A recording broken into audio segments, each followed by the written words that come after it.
is. Good afternoon, good morning to everybody, depending on where you are. I'm Gail Iwamasa. I am the chair of APA's Division 18 VA section.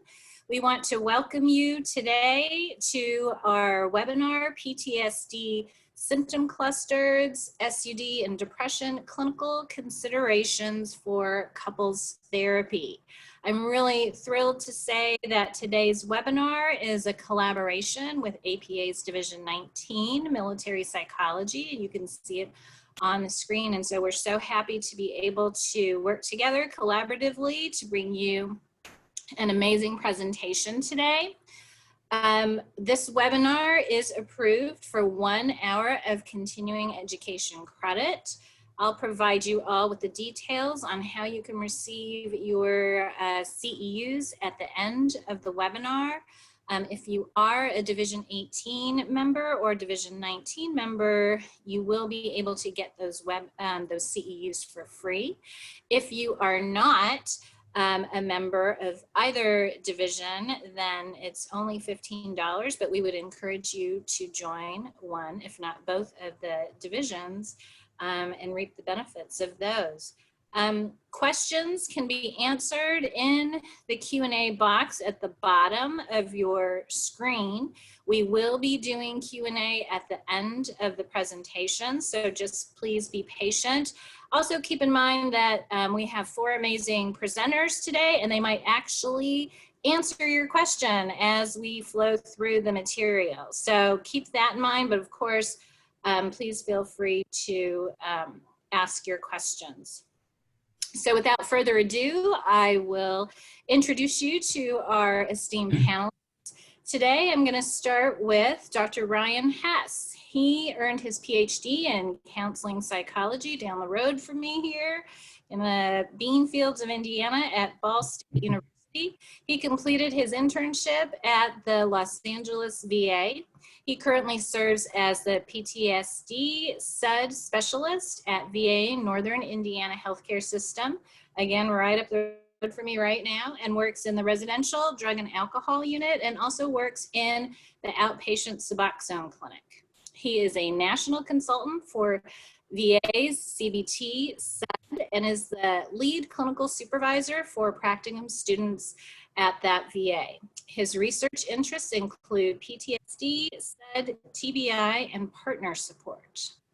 Next, we have Dr. Rebecca Blais. She's an associate professor at Utah State University. She's the PI of the Military Social Science Laboratory, where she studies personal and interpersonal risk factors for distress in military service members and veterans. She's a recipient of the Society for Military Psychology's Early Career Research Award and the Charles S. Gersony Award for contributions to military psychology. She's also the recipient of the Early Career Research Award from the Division of Trauma Psychology.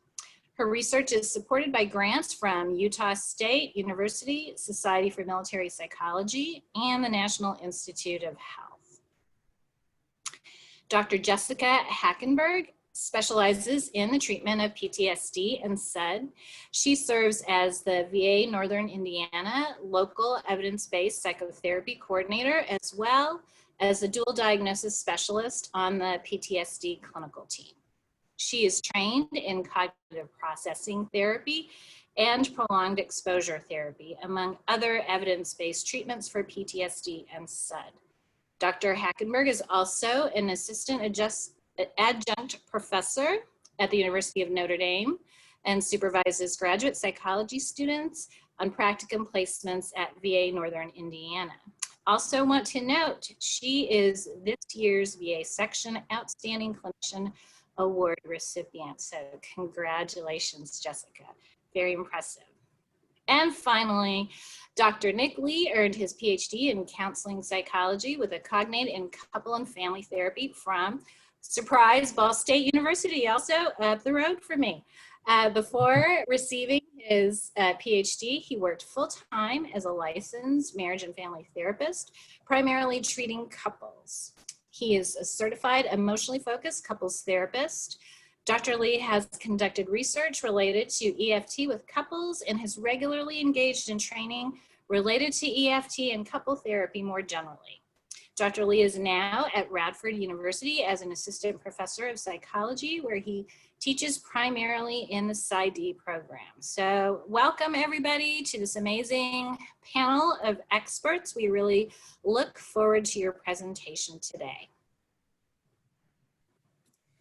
Thank you very much, Gail. And I want to say thank you very much for everyone for joining us today, taking time out of your day to attend the webinar. I also want to say thank you to our sponsors, Division 19 and Division 18 of APA. Thank you very much for helping us put on this webinar and get this information out there.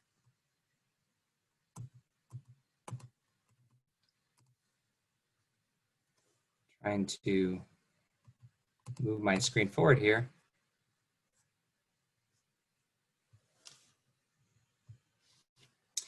A couple housekeeping items at the very beginning. Want to say that the opinions expressed in the webinar are solely those of the presenters and do not necessarily represent those of the VA, DoD, or any other agency or professional association. Also want to say that the different components of the webinar that we'll be talking about today, we'll do a review of the problem. Why are we talking about this?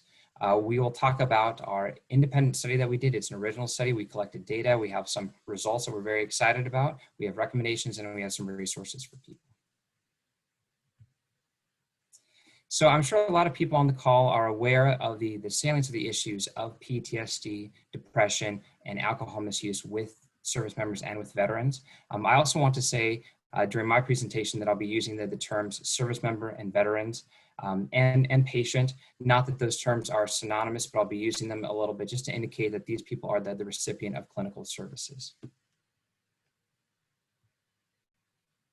For our original study that we conducted, we had our variables. I'll do a brief overview of them here. PTSD severity was one of the independent variables. Depression severity was one of the independent variables. Alcohol use severity was our dependent variable. Relationship satisfaction was our moderator. Age, length of a relationship, discharge status, and service in the Army were our covariates. We had a medium-sized sample. We had 594 women and 303 men complete our surveys. So we're very excited about that. The reason that we did the study was as a PTSD and SUD specialist, looking at the research and the literature, so many times that the literature would say more research is needed to better understand the relationship between PTSD and relational functioning, to better understand SUD and relational functioning, to better understand depression and relational functioning. There's a preponderance of evidence that shows we just don't know much about this or enough about this. So we wanted to shed some light on these issues, look at the intersectionality of them, how one might increase the likelihood or the susceptibility for other, and how these all impact relational functioning. And also similarly, how the relationship can be used to treat and address these issues. If the relationship has a protective effect, which in fact for some of our participants it did, and Dr. Becky Blais will talk about that in a little bit. But if the relationship can be a protective factor, then we want to highlight that and we want to explore how do we use that clinically. We had some hypotheses for our study. First, for those individuals experiencing PTSD symptoms and depressive symptoms, those individuals with higher levels of relationship satisfaction will experience lower levels of alcohol use. Secondly, for those individuals experiencing PTSD symptoms and depressive symptoms, those individuals with lower levels of relationship satisfaction will experience higher levels of alcohol use. And then finally, for both men and women who experience PTSD and depression, relationship satisfaction will moderate alcohol use. And we actually did find some gender differences in our study, which is very interesting, and excited to talk to people about that. So the key takeaway, I kind of wanted to highlight this at the beginning just to demonstrate that this is going to be a big talking point for us and something that we just wanted to have a conversation about, and hopefully down the road people are having more conversations about this, is that couples therapy is an underutilized resource. It's not utilized for treatment purposes nearly as much as individual psychotherapy or group psychotherapy, and it can be very restorative, can be very beneficial. PTSD, SUD, and depression all impact the romantic relationship, and the romantic relationship might be a way to view the situation a little differently, kind of change the lens. And in fact, it can be a way to access some of these issues that come with addiction, that come with PTSD. One of the other reasons why it might be beneficial to include the romantic partner is that many cultures are collectivistic. Many people that join the military come from a collectivistic culture, and for them, if they are doing individual psychotherapy, it may feel a little foreign, may feel uncomfortable. We know that military culture is collectivistic. We talk about how there's an emphasis on the mission, teamwork is prioritized, caring for the unit, something greater than yourself, and indeed that some of the values are service before self, selfless service. And so if a person is receiving individual psychotherapy, they may be a little confused by that. Well, I don't know why I'm in need of treatment. I came back with 10 fingers and 10 toes. I'm okay. Or some of my buddies need it more than I do. There may be an unwillingness or kind of a reluctance to engage in individual treatment. And couples treatment might actually be a way to kind of harness or tap into some of that cooperative, collaborative nature and mentality of the military. And couples therapy might even be a way to access or discuss some of the family issues, some system issues, which kind of, again, expands the team or the unit and might be more kind of familiar ground for some of our service members and veterans. So some of the benefits to couples treatment is that it may serve to decrease the service member or veteran's anxiety. If the romantic figure is one where there is secure attachment, where there's encouragement, or where there's a history of that, it might be a way to help the service member, to help the veteran to feel more comfortable in therapy. And it can be a way to focus on non-threatening issues first, using couples therapy. You can talk about many different issues, help seeking, setting appropriate boundaries, and several others. And it might be a way also to enhance motivation and readiness. They may not be ready to jump in to trauma-focused work. They may not quite feel ready to do an evidence-based psychotherapy. We certainly want to encourage those, but if a person isn't ready, we need to tailor our services to the needs of the individual. They might be more receptive to couples treatment, doing something that's progressive, kind of starting slow and then working up to trauma-focused work or an evidence-based psychotherapy. Also, including a romantic partner can offer the clinician the ability to view the patient's interpersonal style in real time. So we see how they interact with their romantic partner, which is obviously a very different relationship than we would see if they were just interacting with us one-on-one. And this is something that I see very much in my practice, is that the veteran comes to me and says, my spouse, my romantic partner doesn't understand PTSD. They don't understand addiction. They don't understand depression. And so it can be the opportunity to provide some psychoeducation, hopefully in a non-threatening, non-judgmental, safe environment, where perspectives, experiences can be shared, talking about both individuals' experiences of the PTSD symptomology or both individuals' experiences of the addiction. And some psychoeducation can be provided, which can prove very, very helpful. There are many ways to weave couples therapy into treatment. We know that this symptomology doesn't occur in a vacuum. And oftentimes we try and provide care in a greater context. They may also be receiving physical therapy services or speech therapy or some type of vocational rehabilitation or educational services or any number of services. And couples therapy might be a way to increase the reach of and the impact of our care. It can be done before trauma-informed care, like I said, to increase readiness. Many modalities actually can be used to address the chief complaint. Modalities such as behavioral couples therapy for alcohol use disorder, cognitive behavioral conjoint therapy for PTSD are specifically designed to use the dyad to decrease symptomology of the chief complaint. Also, there are many modalities that use the couple or the romantic partner or a significant other, supportive significant other, as an adjunct to treatment. This certainly is done in CBT SUD. Couples therapy can also be done after the EBP or after trauma-focused work is done, after there's stabilization or symptom decrease. So it can be part of the aftercare. And this slide has a lot of information on it. I just want to hit kind of one or 2 points that through couples therapy, through that lens, we can have a conceptualization of depression, of PTSD, and of SUD. Depression can be conceptualized as excessive self-focus, focusing on your own perceived shortcomings, failures, guilt or shame, inadequacy, your own sadness, your own apathy, fatigue.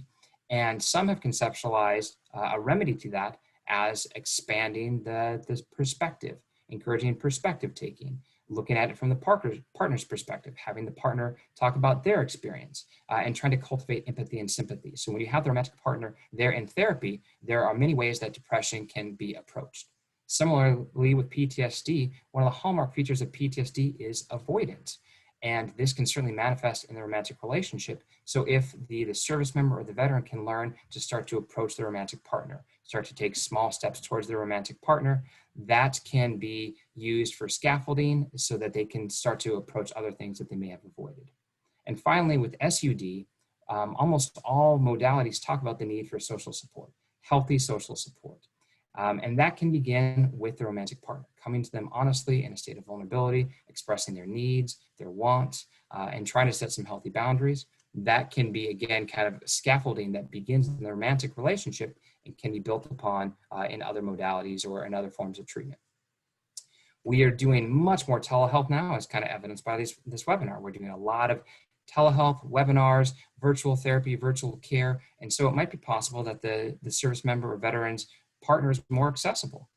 Also, it might be a way for us to expand our care. So many times, if we don't have someone who feels comfortable or confident providing couples therapy, that has to be outsourced. This is something that we can try and do in-house within our agencies. There are contraindications.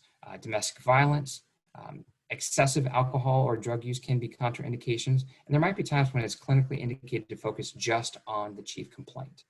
Many people are wary of doing dyadic therapy. They don't want to be labeled or seen as the couple's therapist. They already have a very full plate. They don't want every couple that comes in just be kind of pushed onto them. They may feel unqualified. And indeed, within the VA setting, there are not as many trainings for couples therapy as there are for individual psychotherapy. I do want to say, though, that there are a plethora of resources for people. There are apps, there are webinars, there are listservs. There are different programs, there are trainings, and there are SharePoints designed to help people get tools, get trainings, and feel more comfortable with that. So I want to just encourage people to consider this as a very viable option. I'm going to now turn it over to my co-presenter, Dr. Becky Blais. Thank you. So to conduct the study where we wanted to look at the interaction of these variables, we pulled data from a parent study. So my lab collected data on partnered men and women who were recruited through social media. And the parent study was largely looking at a number of factors that are relevant to military service, such as trauma exposure, that might negatively impact relationship satisfaction. The surveys between men and women were similar, but they weren't identical, and that's because these were collected at two separate time points. So the women's data set was collected in, I believe, 2015, and the men's data set was collected in 2017, 2018.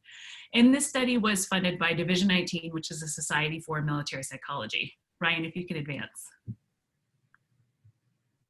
So to look at these study questions that Ryan generated, we gave participants a demographic inventory. Our outcome variable was the Audit C, which is a screener that's used in the VA to identify potentially problematic drinking. The score ranges from 0 to 12, with higher scores indicating more drinking or more problematic drinking. Among women, when you see scores that are 3 or higher, it indicates that you should be asking more questions because it could signal that there's some problematic drinking. And for men, that score is 4 or higher. So these scores don't indicate that there's absolutely an issue. It's just for clinicians to be flagged to say you might want to ask some more questions.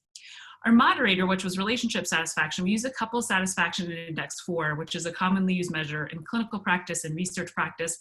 I like it. It's got great psychometrics and it's short. And so as a researcher, I'm always saying like, hey, administer more measures, which is just such a jerk thing to say to folks who are actually in the clinic. And so I'm going to suggest short ones here. The score range is 0 to 21. Higher scores are better. And if you have a score that's 13.5 or lower, it generally indicates a distressed relationship. And for PTSD and depression, we use the PCL-5 and the Patient Health Questionnaire 9 for depression. Ryan, if you can advance. And so for our analytic plan, we looked at men's and women's data separately. We know that some of the predictors for relationship stress for men and women differ, and the cutoffs for what we would consider potentially problematic use for alcohol is different. So we analyze these data with 2 separate models, one for men, one for women. In all of our analyses, we covaried for relationship duration, marital status, partnered, and Army service. And we did two-part hurdle models. So in the first hurdle model, we looked at the group that scored a 0 on the audit, so they reported no alcohol use, and compared those to everybody else, so as a binary logistic regression. And then in part 2, we only took the subset of people who reported some alcohol use, so you're gonna see our N goes down a little bit. That's because we filtered out all of our non-drinkers, because again, we wanted to see that of those who are drinking, what do these relationships look like? We looked at depression and PTSD as independent variables separately. And as a lot of us know who work with PTSD, PTSD is multifaceted, so there are different symptom clusters. And so we wanted to understand if there were specific components of PTSD that were particularly problematic. So we did some a priori selected post hoc analyses with specific symptom clusters to figure out, is it really the negative alterations in cognition and mood? Is it the anhedonia symptoms? Like, what's so bad for this? And when we looked at to probe our interactions, there are a couple different ways that you can probe a moderator. Just for clarification's sake, here when we were looking at relationship satisfaction, we looked at it at 3 levels. So we used the mean, 1 standard deviation below the mean, and 1 standard deviation above the mean. Ryan, if you can advance. So this table I'm going to populate in a second. So we modeled men and women separately. We had 2-part hurdle models. What that means is we did a lot of analyses, and so I just want to break them down into this table. So if you could advance again. So with this 2-part hurdle model for men and women, we looked at PTSD and depression as outcomes in the first hurdle, so no alcohol use at least versus some. And then in the second part, we only looked at the folks who reported some drinking. So we looked at PTSD and depression again, but then for the PTSD symptom clusters, we looked at negative alterations in cognition and mood, anhedonia, and dysphoric arousal. Ryan, if you can advance. And if you could actually advance 4 times, so just all of the symptom clusters pop up. I have animation on the slide. So the DSM-5 model of PTSD suggests that PTSD is comprised of these 4 symptom clusters: re-experiencing avoidance, negative alterations in cognition and mood, and arousal and activity. Ryan, if you advance to the next slide. Factor analyses of the PCL-5 never shake out to this 4-factor structure. And this slide will be the same, so you're gonna have to advance probably 6 times, because I put in a lot of animation here. The anhedonia model has better factorial support for the PCL-5 in a lot of different samples. And so it breaks down the symptom clusters a little bit differently. And so this is the model that we used. Re-experiencing and avoidance symptoms are the exact same between these 2 models, so the DSM-5 model and the anhedonia model. But basically items 8 through 20 of the PCL-5 shake out a little bit differently. So NACM, or negative alterations in cognition and mood, in DSM is 1 factor. Here it's 2 factors, and it's broken down into NACM and anhedonia. And then for our arousal in DSM-5, it's a single factor, but in the anhedonia, we distinguish between dysphoric arousal and anxious arousal. So it's basically saying that I think sleep difficulties is conceptually different from this exaggerated startle response. So this is the model that we use. And Ryan, if you advance 1 more. Because we were running a lot of different tests, we didn't want to look at all 6 symptom clusters, particularly when we didn't have hypotheses about them. So we only looked at negative alterations in cognition and mood, anhedonia, and dysphoric arousal. And next into the results. So for this slide, on the left, you're going to see that this is our women's sample. And so we had 594, and our non-drinkers comprised about 20% of the sample. And we're going to compare those to the folks who reported some level of drinking. You can see that the PTSD, depression, and couple satisfaction, they were all worse in our non-drinkers, which was kind of contrary to expectations for me. But these differences, most of them were not significantly different. But what we see in the folks who reported some level of drinking is we see that there was a negative screen for PTSD. They were experiencing mild to moderate depression. They were non-distressed in terms of their relationship. And for the audit C, they scored just above that threshold where we think we need to start asking more questions. If you can advance to the next slide. For our men, we had 303. Similarly, 20% reported no drinking. And then what you can see is the scores are generally lower than what we saw in the women. So for both PTSD in both groups, it was a negative screen, mild to moderate depression in both groups. But they did report some level of relationships distress, but they were right at the cut. So we can't make too much about it. And they screened negative for problematic alcohol use. Next slide, please. Okay, so here are the analyses that we did again. Because we ran so many of them, I'm just going to show you this quick table, and if Ryan advances again, you're going to see some of them are grayed out. These are all non-significant. If they're no longer up there or you're having a difficult time seeing them, it's because they're non-significant. So when we looked at the association of relationship satisfaction, PTSD, depression, and substance misuse in men, no significant results. But when we look at women, at least when we're looking at just the folks who reported some level of drinking, we do see some significant effects for PTSD, depression, negative alterations in cognition or mood in NACM, and dysphoric arousal. So I'm just going to be talking about these 4 interactions. Ryan, if you advance. I'm going to be presenting the interactions from these 4 analyses using this basic template. So you're going to see on the x-axis, you have the alcohol use severity. On the y-axis, you have whatever independent variable we're looking at. And then I'm going to show you when we probe the interaction, we looked at 3 levels of relationship satisfaction. So if your eyesight is just amazing, you're going to see the low levels of relationship satisfaction is going to be represented by blue bubbles. The average level of relationship satisfaction is going to be pink.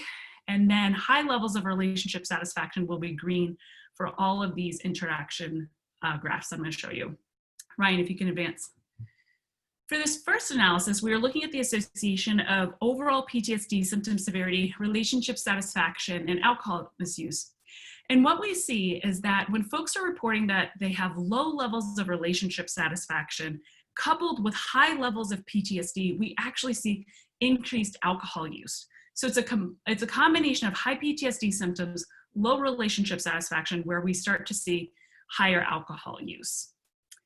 If you can advance to the next slide, we're going to be looking at negative alterations in cognition and mood for PTSD symptom clusters. So this includes things like self-blame, beliefs about the self, and general traumatic cognitions.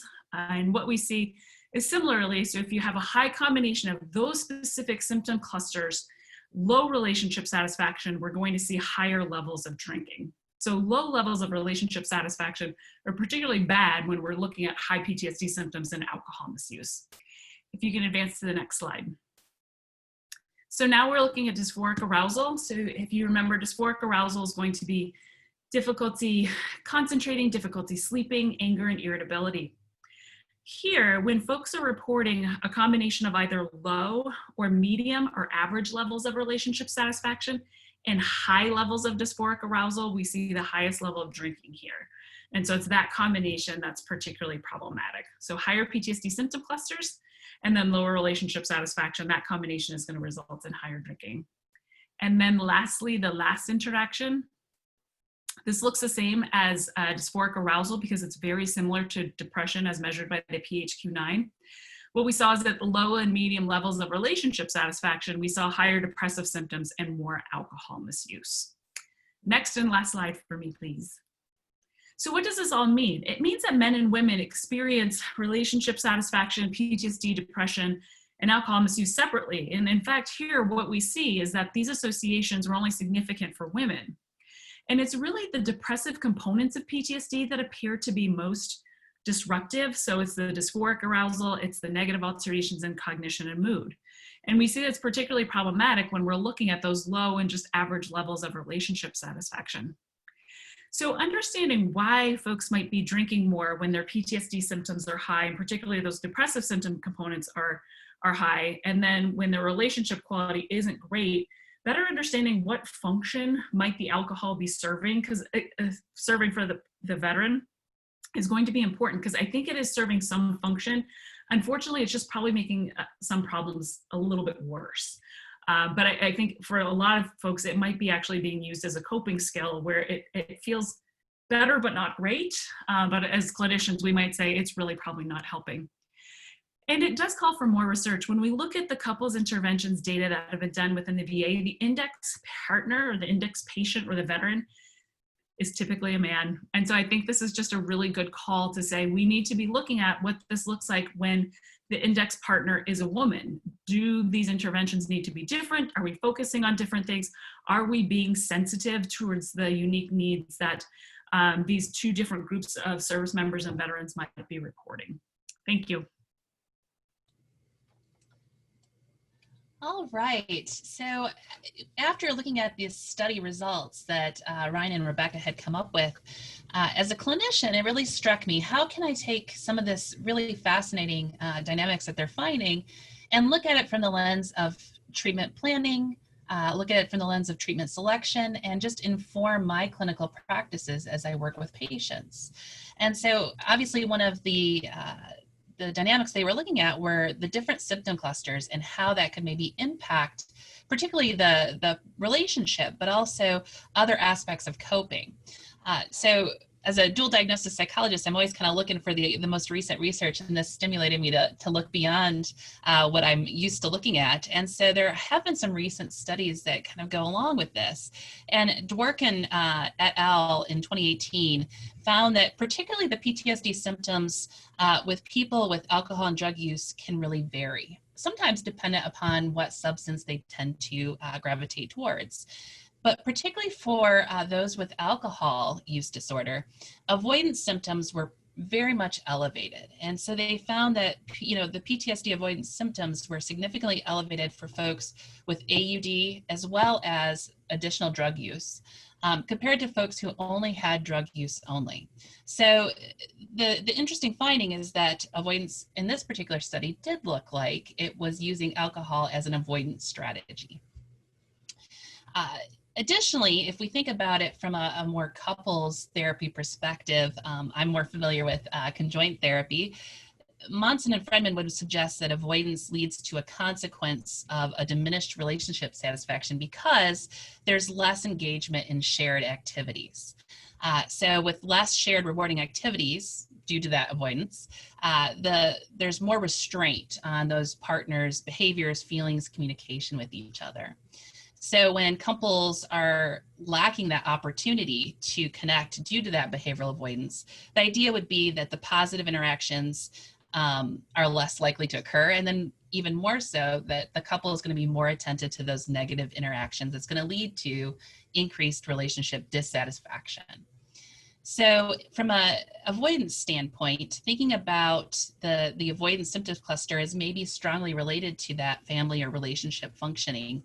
And as a clinician, thinking about how impactful are these avoidance symptoms that the veteran or the service member is reporting, how can that really impact what direction I may go with treatment?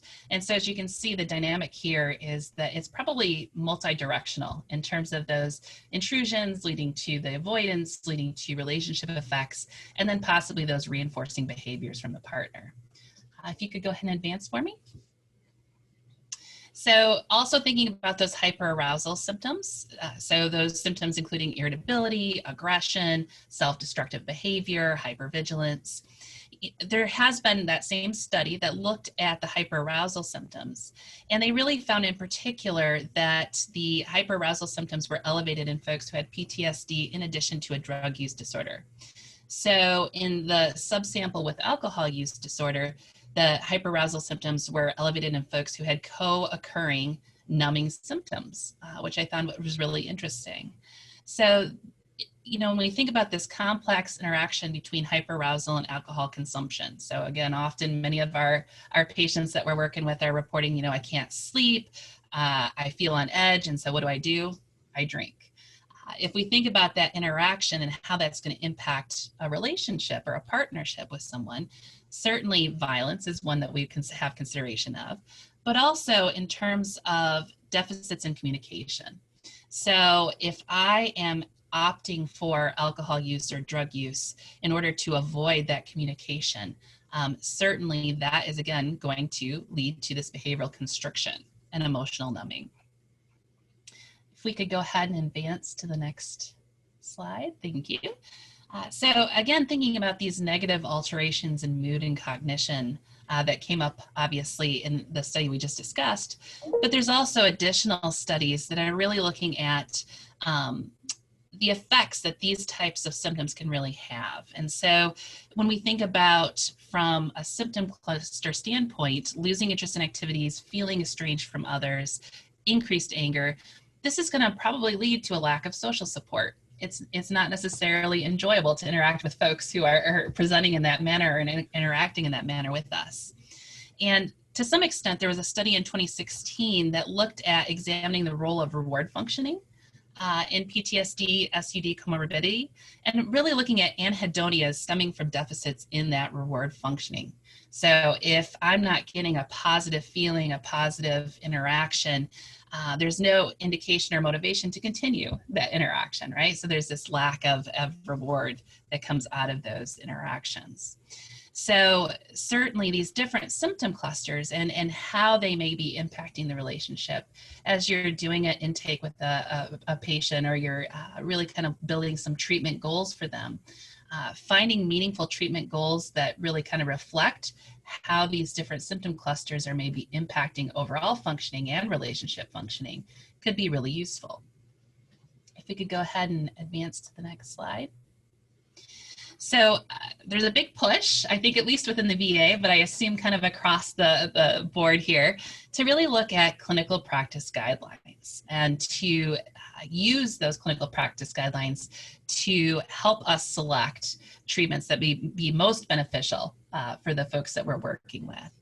So there are some evidence-based, and again, I'm using that term kind of very in a wide sense, couples psychotherapies for both PTSD and SUD that have key characteristics. So often they're targeting PTSD specifically, whether it's increasing those positive behavioral exchanges and improving communication with the partner or family member. Or they could be targeting substance use and really kind of trying to decrease substance use in one of the partners. So the idea of clinical practice guidelines is that they should be patient-centered. I think sometimes that can get lost in translation. So treatment and care should really take into account the needs and preferences of the veteran. So many of us are trained in individual psychotherapies that I think we tend to ask questions that lead to goals or needs and preferences that are more reflective of individual care. So sometimes I think thinking about, are we disregarding maybe the importance of that relationship or not asking the right questions to elicit that? Certainly information that patients are given about treatment and care needs to fit that particular individual. And so family involvement is recommended in all of the clinical practice guidelines, actually. It's just not as emphasized, I think, as it probably needs to be.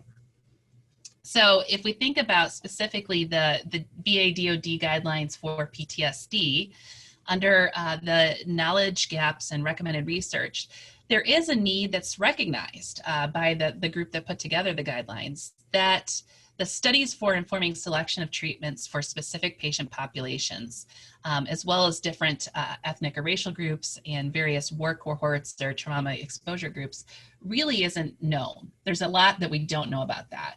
And so when we think about the study that Ryan and Rebecca just spoke about, and specifically the women's results, I think that's really important. So our treatment guidelines, again, a population, as Rebecca mentioned, that we're pulling from, are largely male. And so the studies that we're looking at, those large random controlled studies, are going to reflect a fair amount of male veterans. So if we think about the clinical practice guidelines, maybe considering gender and recognizing that they may not inform in all ways that we need them to. So if we think about the clinical practice guidelines for substance use disorder, I actually looked through, and there wasn't a whole lot mentioned specifically, with the exception of, for alcohol use disorder, they did mention behavioral couples therapy for substance use disorders. And that, again, is one of our evidence-based psychotherapies that, at least within the VA at one point, we were doing widespread training of. Unfortunately, that training program since become somewhat inactive, and it was largely due to difficulties in that rollout process and getting folks enough patients who would make it all the way through the therapy to complete the training. So certainly, if we think about the concurrent treatment of PTSD and substance use disorders, there's no one guideline or clinical practice guideline that we use. We're kind of pulling and using our clinical judgment from both of those, as well as these additional considerations such as gender. And when we think about the treatments that we have kind of at the top of our deck as clinicians, often it's individual treatments. So COPE is a big one, right? The concurrent treatment of PTSD and substance use disorders using PE. Seeking safety is another a classic kind of approach that we'll often use. But certainly I think if we think about pulling couples therapy in and considering it as an option, or certainly considering as a step in that sequential model that Ryan was speaking to earlier, this might offer a really good option for some of our veterans that we're overlooking, particularly if we have a female veteran who, or service member I should say, who has a lot of treatment goals around improving their relationship, functioning better as a family or as a partner. This might be a really good indicator that couples therapy would be really recommended in that situation. And there's been a fair amount of research actually that shows that a substantial portion of the PTSD SUD patient population really would prefer integrated treatment models provided by the same clinician that incorporates family or couples care. And I think that's really interesting to hear from our own patients, that there's a preference for that, even if we don't necessarily feel comfortable or trained to provide that particular kind of care. If you could go ahead and advance, Ryan. So the two treatments, obviously, as an evidence-based treatment coordinator that I'm really familiar with, are conjoint therapy for PTSD. And if we think about using it from a PTSD SUD combined conjoint approach, certainly there's inclusion of folks who present with substance use disorders. They really recommend that individuals participating are going to be more in the mild to moderate range rather than the severe range. So that it's somewhat generally not recommended for folks with more severe substance use disorders. But certainly I think it's a good indicator of a treatment approach that could be useful, that is available for a training opportunity within at least the VA, but I believe the DoD does some training in this as well. Specifically when addressing kind of problematic substance use, this particular approach conceptualizes that comorbid PTSD SUD at a dyadic level, and they address that symptom system fit problem. So the idea that the couple probably evolved their relationship to inadvertently maintain that symptom expression.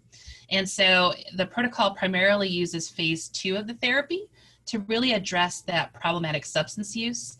And it focuses on the practice of communication skills, as well as targeting the decreasing avoidance symptoms, such as alcohol or other substance use, that maintains PTSD as well as the relationship problem. So we're going to really target the substance use piece of it during that phase 2 of the therapy. All right, if we could go ahead and advance an additional slide there. So again, although there's not an active training program for it right now, there are folks trained in behavioral couple therapy for SUD. And I do have the SharePoint up here and a list of trained providers. So there are folks out there that you could maybe refer to or reach out to if you have an interest in referring a veteran for this. So this is, again, focusing more on the substance use disorder piece of the PTSD SUD population. And the goal for the protocol is really targeting individuals that have partners residing with them. And the goal of treatment is really to stop using and maintain abstinence, as well as helping the couple improve their relationship. So there's a lot of pros to this particular approach, particularly when we think about the study that Ryan and Rebecca just shared. And a similar study that really looked at behavioral couples therapy with women with drug use disorders, which I thought was really relevant. In 2019, Shum and O'Farrell and Murphy did a study that looked at, would behavioral couples therapy help PTSD, even though it's targeting SUD, for specifically women with drug use disorders.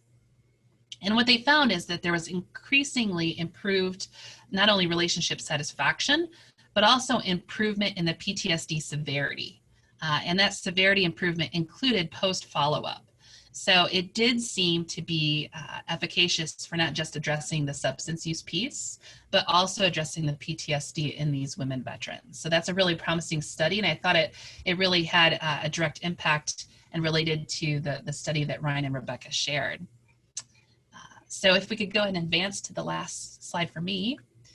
So if we look at it from a shared decision-making standpoint and thinking about couples therapies, even if they're not directly incorporated into clinical practice guidelines, certainly potentially incorporating relationship satisfaction assessments into our daily kind of approach with veterans, especially at an intake or a treatment planning stage, and really looking for functional aspects to the PTSD SUD symptoms that really are potentially integrated into that dyadic relationship prior to the treatment selection.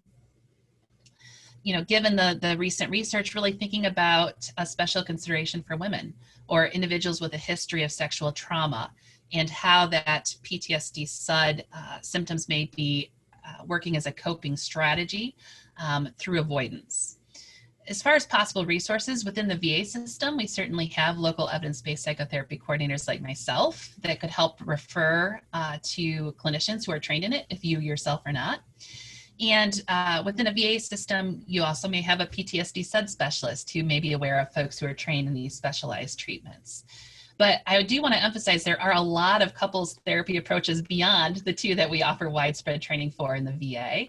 And actually our next speaker, I believe, is going to speak about one of them. Yeah, thank you very much for inviting me to talk about that.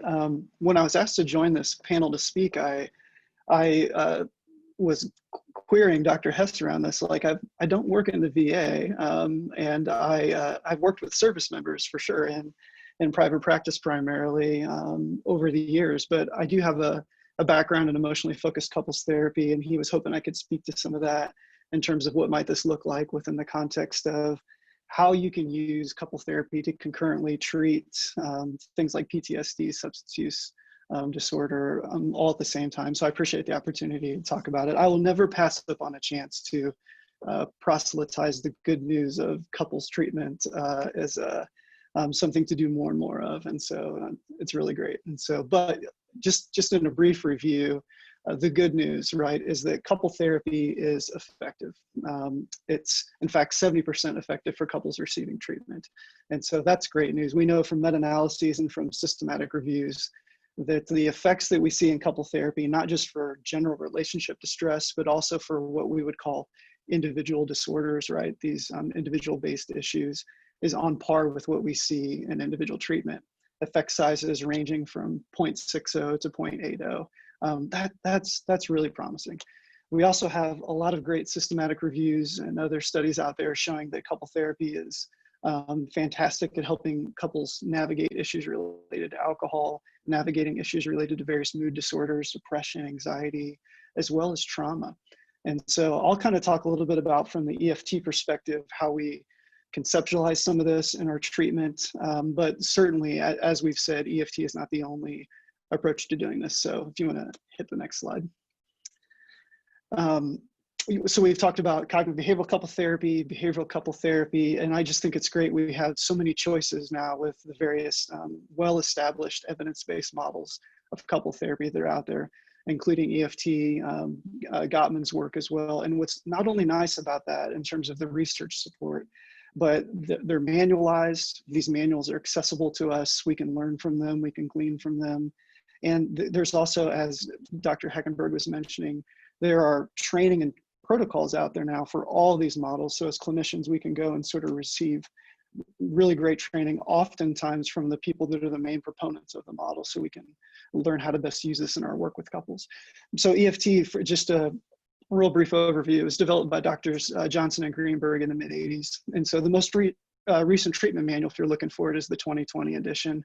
It integrates general systems theory, the science we know from attachment theory, and sort of the powerful role that emotion plays in shaping our view of our view of our partners, and how that guides our interactional sequences with one another. There's also a robust line of research out there that exists on the efficacy of EFT. A recent meta-analysis that I was a part of, it showed an overall D effect of 0.93 for couples that were pre-test to post-test. They had good follow-up outcomes as well. And so, but beyond just general relationship distress, EFT has been shown to be effective for treating, quote, individual symptomology. And for those that are interested, I'll refer you to a study by Weissman and colleagues where they were specifically working with veterans going through a protocol of EFT. And these veterans were dealing with issues related to PTSD, depression, and substance abuse. And so very apropos to what we're discussing today. And they showed decreases in all of those concerns after involving the partner in this conjoint way in treatment. So next slide. So in general, when you think about, what is the main thrust of EFT and using emotion as a key target of change, I really like this quote from Reem and her colleagues. If affect dysregulation is one of the primary experiences of those coping with the echoes of battle, providing treatment that can address the emotional climate within and between the service member and their partner just makes a lot of sense, involving them in that process. So next slide. So in general, what we're trying to accomplish with couples is 3 broad stages of change within EFT with several key therapeutic tasks. And the first one is what we call cycle de-escalation. And so we want to help the couple gain this meta perspective of their negative interactional pattern. And we take the concerns related to substance abuse, we take the concerns related to the dysregulation that comes from trauma or any other mood concerns, and we put that within a relational frame. So pop it out of the individual frame and put it back within a relational frame and make it a part of that interaction. So I have a visual here that may seem kind of daunting at first to look at it, but yeah, thank you, Ryan. And so here's kind of a little diagram of how you might be able to track this interactional sequence between the couple that you're working with. And so you can see it kind of operates at various levels here. And so, one way to maybe think about this within, the purposes of the variables that we're talking about here today. And so this infinity loop sort of represents this self-reinforcing pattern that people get stuck in. And we know from the research that the most prototypical pattern couples get caught in is a pursue-withdrawal pattern. One person pursues, one withdraws, and the cycle just repeats itself, and it gets self-reinforcing and stronger as it goes. So let's say partner A here is the more withdrawn partner. Partner B is the more pursuing partner. Let's suppose that partner A is the surface member and they're also struggling with symptoms of PTSD, maybe even some alcohol use and very dysregulated affect. So at the level of behavior, the more withdrawn partner is seen as someone who's maybe off isolating, is not as engaged, is not as connected. And so their partner becomes worried. Maybe they perceive them as sort of being not interested, not caring, not wanting to try and address these things. Maybe they go and make requests to this person that come across as critical, as angry, but really underneath that, driving that is a lot of worry and a lot of fear and a lot of concern for their partner. And so that worry and that desire for connection kind of goes amiss. The signals get crossed there. And so this person maybe begins to feel like they're just, they're not doing enough, feeling inadequate, they're disappointing as a partner. And so maybe they drink more, maybe they isolate more, maybe they try and cope in other ways rather than engaging. And so next slide. So through the cycle of de-escalation process, the couple gains this meta perspective of this is kind of what's happening to us. We're able to reframe for them what each behavior is and sort of its meaning behind it and the emotions that are driving it. So what's really nice about that is then we can then shift into what we call stage 2 work here, which is restructuring their interactions. So we take the emotional kind of primary driving forces, and then we expand them and open them up and help partners begin to turn to one another and talk about what their needs are, specifically in an attachment context. And what that can often mean is not necessarily, I need you to be close to me, but it can mean, I need to have your support, I need to have your comfort, I need to know you see me as competent, I need to know you see me as capable. And when we get caught in this pattern, it sort of robs the couple of the opportunity to experience that with one another. So we do this through 2 key things, which is called withdrawal re-engagement and pursuer softening. And then the very final stage of treatment, I know I'm giving you the 10,000 foot view of EFT in 10 minutes here, but the end result of this is consolidation and integration. So we help them sort of establish new patterns of interaction with one another around accessibility, around responsiveness, and around engagement with one another. And so next slide. Now, what this doesn't mean is that we invalidate and take away particularly from our service members, actually the benefit that comes from having an emotionally constricted way of operating in the world at times. Actually, that's quite adaptive in their work and in their job.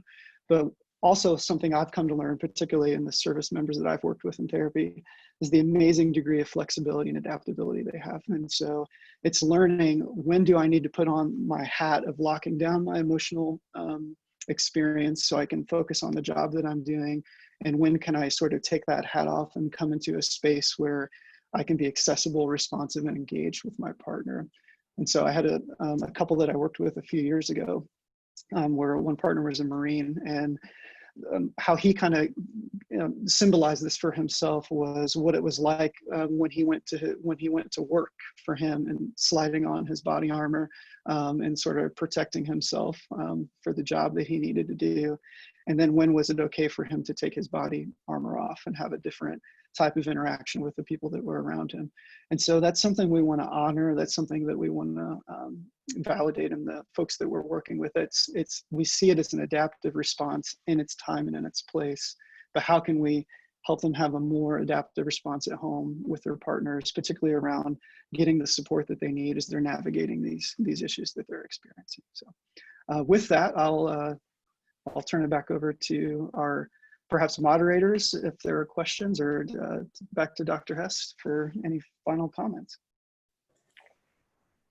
Great, thank you all. That was an amazing panel. I just really love how you all brought to life the applicability, I can't speak today, of the research into the clinical care that we do.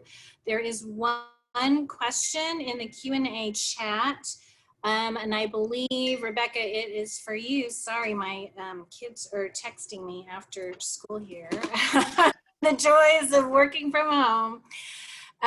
So the question is, can you clarify the implication mentioned of the relationship satisfaction for women related to the depressive components of PTSD? Is this related to their own diagnosis and experience of depressive symptoms, or their partners, or either both? She might have missed what was said. Do you mind answering that, Rebecca? Yeah, of course. It's such a good question. So what I was referring to there is that when we look at the different components of PTSD, instead of just looking at global PTSD, and this is consistent across most outcomes that I've looked at, so sexual dysfunction, alcohol, PTSD. So it's their own report of their symptoms. So like they are rating their high on negative beliefs about themselves and self-blame.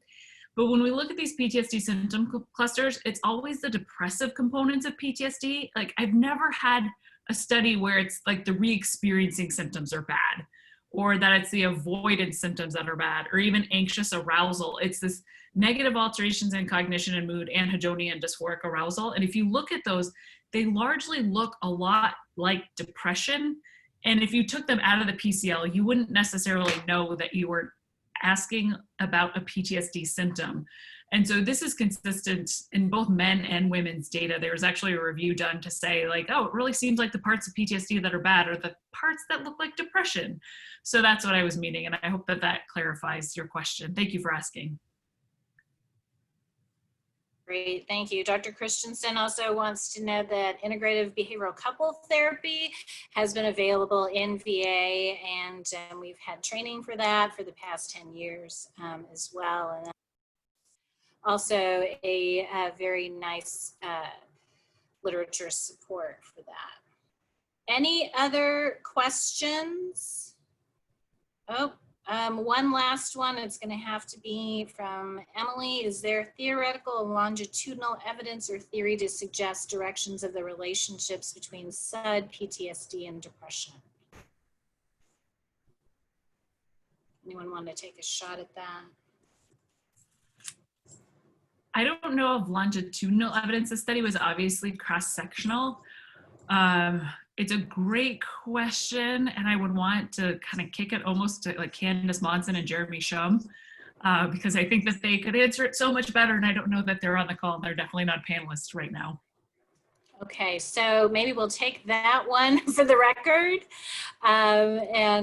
Certainly all appreciate your attendance today. Dr. Fennell has posted information about the CEUs and the links to the SurveyMonkey evaluation so that you can get the CEUs, as well as the link to PayPal if you are not a Division 18 or Division 19 member but would like CEUs. Thank you all for spending your afternoon with us with this great panel today. Thank you all to our amazing panelists. Really appreciate your expertise today talking about couples therapy for PTSD, SUD, and depression. Thanks, everybody. Look for this webinar online in approximately 1 week. We will send an email to all who registered reminding you about the evaluation and your CEUs. Take care, everybody. Have a good Thursday. Bye-bye. Or Wednesday. Bye-bye.